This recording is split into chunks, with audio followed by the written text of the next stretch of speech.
বন্ধুরা আজকে তৈরি করে দেখাবো চায়ের সঙ্গে খাওয়ার জন্য ভীষণ মজার একটি বিস্কিট বা স্ন্যাক্স রেসিপি। এটা চা তৈরি হতে হতেই কিন্তু আপনারা ঝটপট তৈরি করে নিতে পারবেন ঘরে থাকা অল্প কয়েকটা উপকরণ দিয়ে। আর এটা তৈরি করে কিন্তু অনেক দিন পর্যন্ত স্টোর করে রেখেও খেতে পারবেন। নমস্কার বন্ধুরা, আমার নতুন একটা রেসিপিতে আবারও সবাইকে স্বাগত জানিয়ে শুরু করছি আমার আজকের রেসিপি।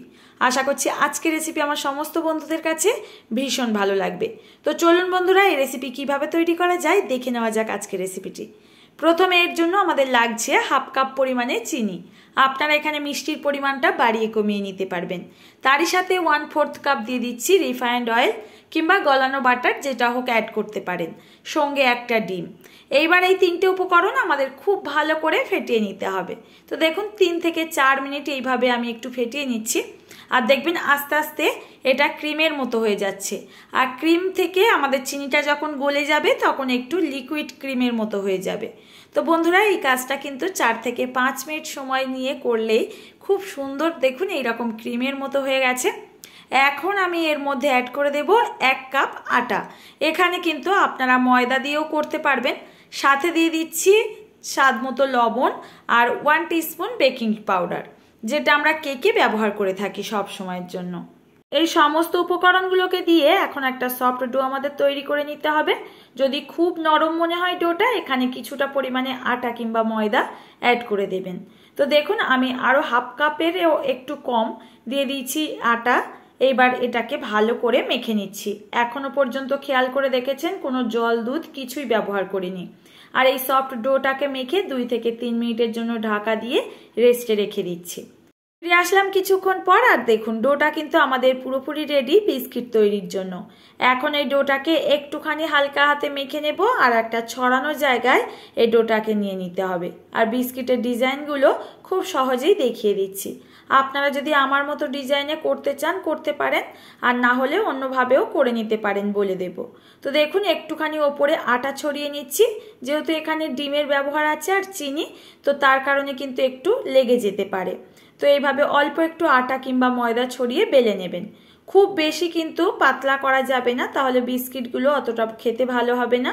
তো এখানে একটু মোটা করেই আমি বেলে নিয়েছি এই রুটিটাকে।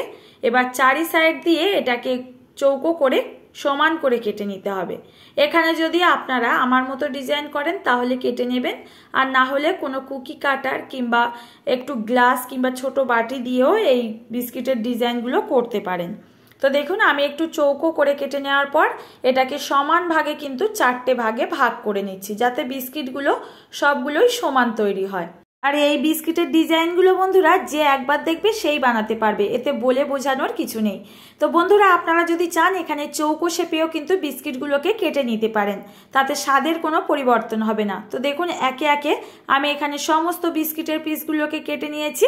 আর আগের থেকে যে সাইডগুলোকে কেটে বাদ দিয়েছিলাম, ওই বিস্কিটের যে ডোটা ছিল সেগুলো দিয়েও কিন্তু আমি এখানে সমস্ত বিস্কিটগুলো তৈরি করে নিয়েছি। ফিরে আসলাম সমস্ত বিস্কিটগুলো তৈরি করে নেওয়ার পর। বিস্কিটগুলোকে এখন আর রেখে দেওয়া যাবে না, এগুলোকে সঙ্গে সঙ্গে ভেজে নিতে হবে। তো বন্ধুরা এগুলো ভেজে নিলেই কিন্তু আমাদের টি টাইম স্ন্যাক্স কিংবা খাস্তা মুচমুচে বিস্কিট পুরোপুরি তৈরি হয়ে যাবে।